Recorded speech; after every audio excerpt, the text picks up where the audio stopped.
جب ایک آدمی ہاتھیوں کے پاس سے گزر رہا تھا وہ اچانک رک گیا، اس حقیقت سے الجھ گیا کہ ان بڑی مخلوقات کو ان کی اگلی ٹانگ میں صرف ایک چھوٹی سی رسی بندھی ہوئی تھی، کوئی زنجیر نہیں، پنجرے نہیں۔ یہ ظاہر تھا کہ ہاتھی کسی بھی وقت اپنے بندھن سے الگ ہو سکتے تھے، لیکن کسی وجہ سے انہوں نے ایسا نہیں کیا۔ اس نے قریب ہی ایک ٹرینر کو دیکھا اور پوچھا کہ یہ جانور وہاں کیوں کھڑے ہیں اور بھاگنے کی کوشش کیوں نہیں کرتے؟ ٹھیک ہے، ٹرینر نے کہا، جب وہ جوان اور بہت چھوٹے ہوتے ہیں تو ہم انہیں باندھنے کے لیے ایک ہی سائز کی رسی کا استعمال کرتے ہیں اور اس عمر میں انہیں پکڑنے کے لیے کافی ہوتا ہے۔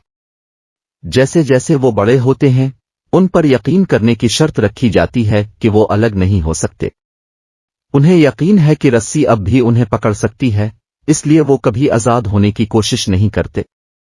آدمی حیران رہ گیا۔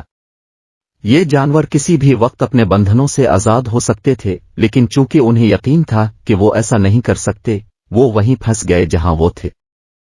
ہاتھیوں کی طرح ہم میں سے کتنے لوگ اس یقین کے ساتھ زندگی گزارتے ہیں کہ ہم کچھ نہیں کر سکتے، صرف اس وجہ سے کہ ہم اس سے پہلے ایک بار ناکام ہو چکے ہیں۔ ناکامی سیکھنے کا حصہ ہے۔ ہمیں زندگی میں جدوجہد کو کبھی نہیں چھوڑنا چاہیے۔